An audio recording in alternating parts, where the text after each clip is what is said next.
Oi, gente.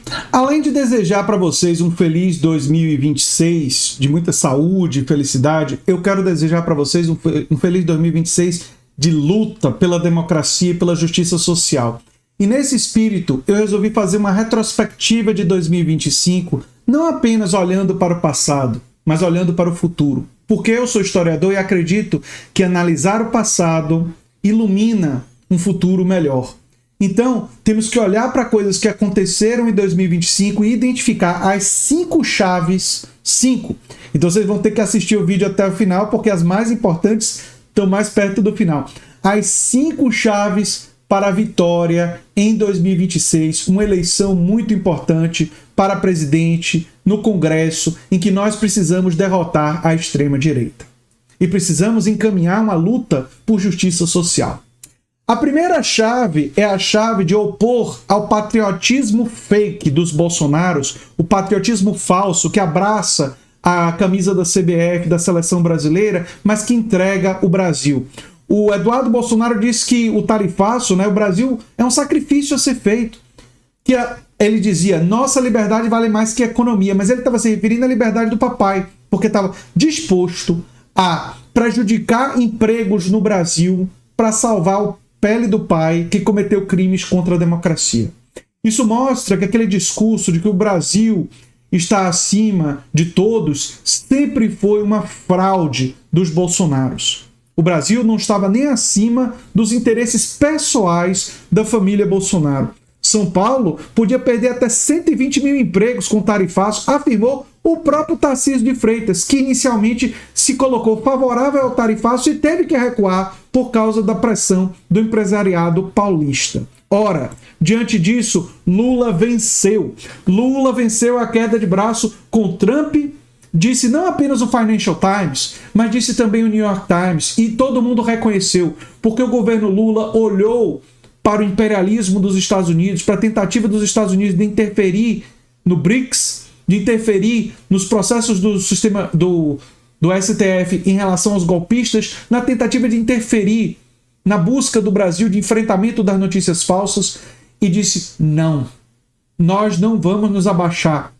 Lula, no passado, já tinha dito que não trocava a liberdade pela dignidade dele, quando foi acusado sem provas por um juiz suspeito. Pois bem, nesse ano de 2025, Lula terminou o ano derrotando o tarifaço, derrotando a Lei Magnitsky aos ministros do Supremo Tribunal Federal, mostrando que patriotismo de verdade é defender os interesses do Brasil, não defender interesses particulares de uma família. E essa é a primeira chave. Quando se fala de soberania, está se falando, na verdade, de patriotismo de verdade, diferentemente do patriotismo fake. Vamos à segunda chave. A segunda chave envolve a luta da classe trabalhadora para acabar ou reduzir, porque acabar mesmo só se acabar com o capitalismo, reduzir a hiperexploração. O fim da escala 6x1, que o governo agora abraçou e já vinha defendendo há algum tempo, e no pronunciamento de fim de ano Lula foi enfático em relação a isso, é uma demanda do povo, diz Lula. Mas isso é importante para a gente recolocar uma coisa muito clara para a população. Sabe o que é? Sabe o que é que nós temos que colocar? É que a história de luta da esquerda é uma história de luta pela classe trabalhadora. E temos que lembrar da história. Na mensagem inaugural da Associação Internacional dos Trabalhadores de Karl Marx, em 1864, ele disse, e eu abro aspas, após uma luta de 30 anos travada com a mais admirável perseverança, as classes operárias inglesas, aproveitando uma discórdia momentânea entre os senhores da terra e os senhores do dinheiro, conseguiram alcançar a lei das 10 horas. Na época, a jornada de trabalho era superior a 10 horas, chegando em alguns lugares a 16 a 14 horas. Conseguiram reduzir para 10.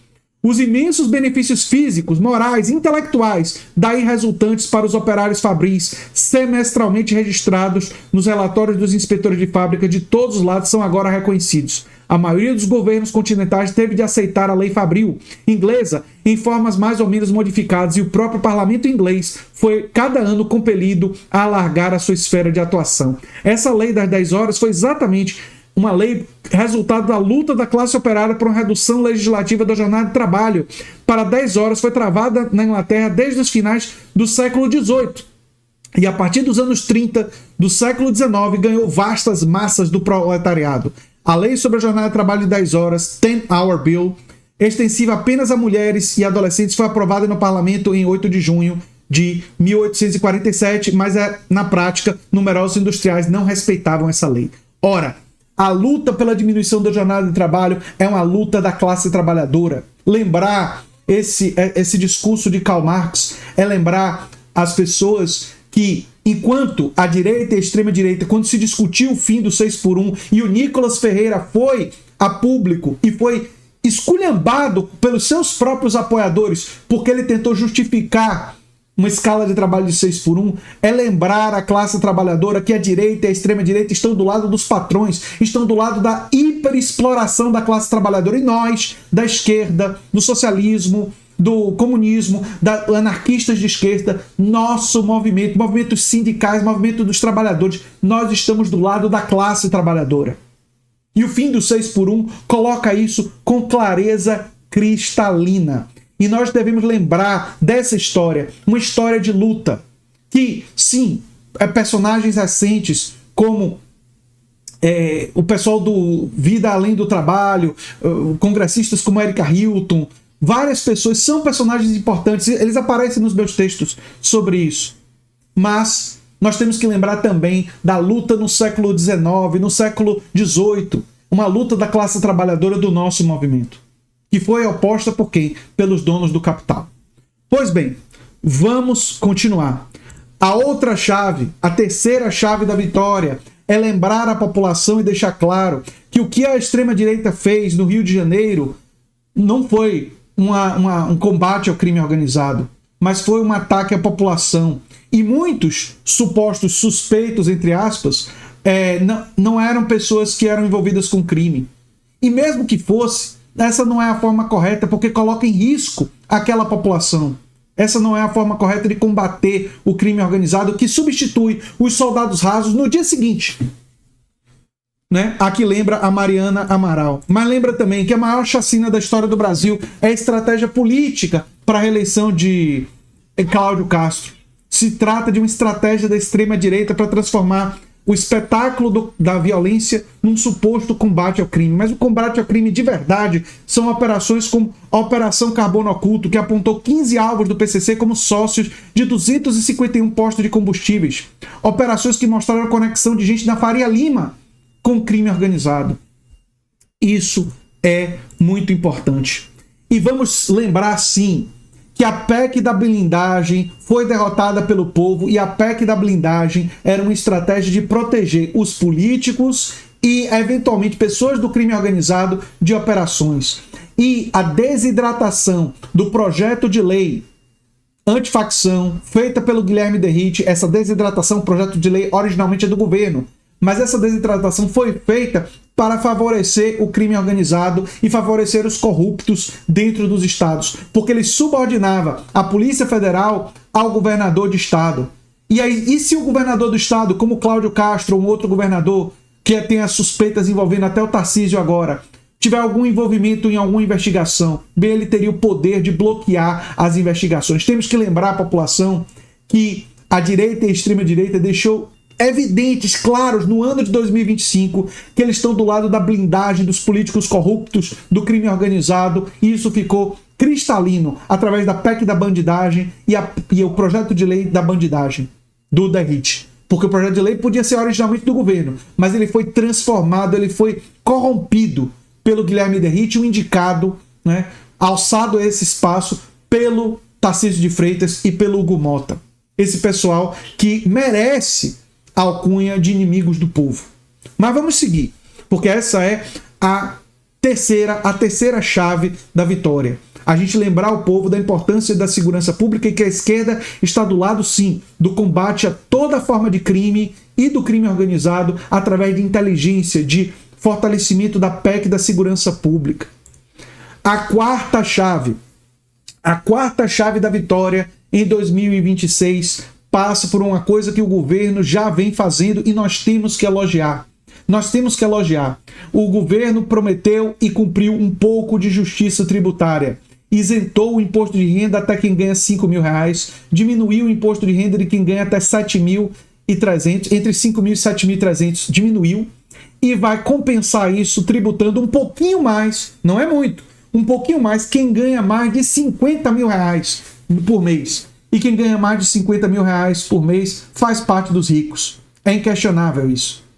Então, para compensar, para isentar de imposto, diminuir o imposto da classe trabalhadora e dos mais pobres, foi tributado um pouquinho mais os mais ricos. Ora, isentar o trabalhador de impostos, reduzir os impostos sobre a classe trabalhadora e tributar os mais ricos é um elemento central da agenda da esquerda, e ela se conecta também a outras coisas que o governo Lula tem feito. Eu quero ressaltar aqui, e nós precisamos mostrar isso para as pessoas. O governo Lula aprovou o Luz do Povo, sancionou um programa que garante energia gratuita para famílias de baixa renda, que vai beneficiar 115 milhões de pessoas com a tarifa social da energia elétrica, tornando a energia elétrica mais barata. Em ano de Copa do Mundo, no ano de 2026, a população brasileira vai poder assistir os jogos da seleção brasileira, né? E alguns, inclusive, usando ar-condicionado ou ventilador, sem se preocupar com uma conta de luz explosiva, uma conta de luz proibitiva, não é? Nós vamos poder fazer isso por causa do Luz do Povo. Um grande programa. Mas tem mais. O governo sancionou uma lei que institui uma tarifa social de água e esgoto. Isso foi antes, foi em 2024. Mas também temos que lembrar isso. Ou seja, a agenda da acessibilidade é a chave 4. A chave 4. O que é a chave 4? Tornar a vida mais barata, a energia elétrica, a água, e depois ter um projeto de futuro. Ou seja, vamos tornar, e isso tem que estar na agenda da esquerda, os alimentos mais baratos, o transporte urbano e no campo mais barato. O transporte tem que ser mais barato, a energia elétrica tem que ser mais barata, a água tem que ser mais barata. A energia elétrica e a água, o governo já está fazendo. Diminuir o imposto de renda sobre a classe trabalhadora, já está fazendo. Tem que ampliar, tem que ter uma tributação mais progressiva sobre os ricos, sobre as grandes corporações. E o que vier desse dinheiro, em parte, tem que ser revertido para tornar a vida da classe trabalhadora e dos mais pobres mais acessível, mais barata. Essa é a chave 4 da vitória em 2026. Acessibilidade. Aliás, o Zoran Mandani, em Nova York, ganhou a prefeitura de uma das principais cidades dos Estados Unidos e do mundo, justamente defendendo uma agenda de acessibilidade, de tornar a comida, o transporte mais acessível e mais barato. Uma grande vitória que aconteceu também em 2025, a vitória do socialista democrático Zoran Mandani. Mas tem mais. Tem mais. Tem a chave 5. Tem a chave 5, gente. E qual é a chave 5? A esquerda precisa ser unida. O que ela precisa fazer? Ser unida e ser antissistema. Unida porque nós temos que unir todos os movimentos progressistas. O movimento ambientalista, o movimento LGBTQ+, nós temos que unir o movimento negro, a luta contra o feminicídio, que é um grande problema, o movimento feminista, a luta contra o feminicídio e a violência contra a mulher é uma pauta central nossa. Porque o movimento feminista é um movimento que faz parte dos movimentos do campo progressista. Nós temos que unir todos esses movimentos, os sindicatos, as forças dos trabalhadores, para defender a democracia. A defesa da democracia vai além da esquerda. Ela se conecta com pessoas que são democratas e não são de esquerda. Porém, a esquerda também precisa ter um projeto, contar uma história antissistema. Porque nós somos verdadeiramente antissistema. Porque nós defendemos um projeto e um horizonte, e isso está no meu texto e está no meu livro que eu estou escrevendo, né? E aparece no livro que dá nome a esse canal, A Nova Máquina do Tempo, a defesa da democracia ampliada, que eu venho, digamos assim, sofisticando ao longo do tempo, né? Melhorando e aprimorando ao longo do tempo, claro, porque eu vou aprendendo coisas novas, vou dialogando com outros autores, porque não é uma ideia só minha. A ideia da democracia ampliada é uma ideia em diálogo permanente com a tradição de luta da esquerda, dos movimentos sociais e de centenas, de milhares de intelectuais e de milhões e milhões, bilhões de pessoas ao longo da história. Por isso que eu digo que o que eu desejo para vocês em 2026 é felicidade e saúde do ponto de vista individual, no plano individual de vocês todos, mas ao mesmo tempo eu desejo força, coragem e luta para derrotar a extrema-direita e para começar a construir um futuro mais justo, mais livre, mais democrático, um futuro em que a liberdade ela também tem uma dimensão material. A liberdade ela não é a ilusão que a direita e a extrema-direita vendem. A liberdade de fazer as coisas, a liberdade de poder fazer, e isso envolve garantia de saúde, de educação, de renda, de condições de ter emprego, de se desenvolver, porque todos os cidadãos, todos os seres humanos merecem a oportunidade de se desenvolver e de brilhar. Mas muitos têm essa oportunidade negada.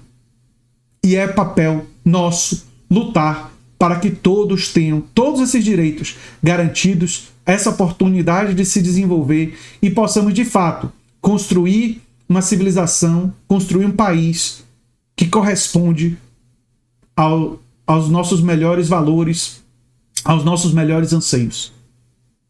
Eu peço a vocês que compartilhem esse vídeo e vamos juntos nessa trajetória de luta, que não é só nossa, que em muito nos antecede e que nos conecta a um campo fundamental para derrotar a maior ameaça recente à humanidade, que é justamente aqueles que querem transformar o capitalismo, que já é um sistema que concentra renda e riqueza, num sistema ainda mais explorador, que nega uma mudança climática e que não tem nenhum interesse em combater a desigualdade de riqueza e de poder existentes no nosso mundo.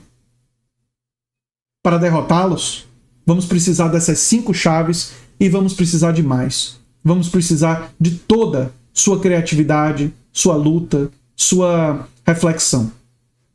E é isso que eu tenho para dizer para vocês. Porque é fundamental construir esse caminho. Eu sou André Teixeira Jacobina. O canal é a Nova Máquina do Tempo. E se você gosta do que a gente faz, pode se tornar membro, apoiador, pode mandar um pix para andretj@terra.com.br e pode divulgar, se inscrever, dar para o seu amigo ou parente um ingresso para o curso Como Entrar no Mestrado ou Doutorado. O curso vai ser em janeiro. O link do curso está no comentário fixado. E se você gostou desse vídeo, provavelmente vai gostar do vídeo sugerido aqui no final. Tenha um feliz 2026, muita saúde, felicidade para todos vocês e muita luta coletiva para todos nós. Um abração e a gente se vê em breve em outro vídeo. Tchau, tchau.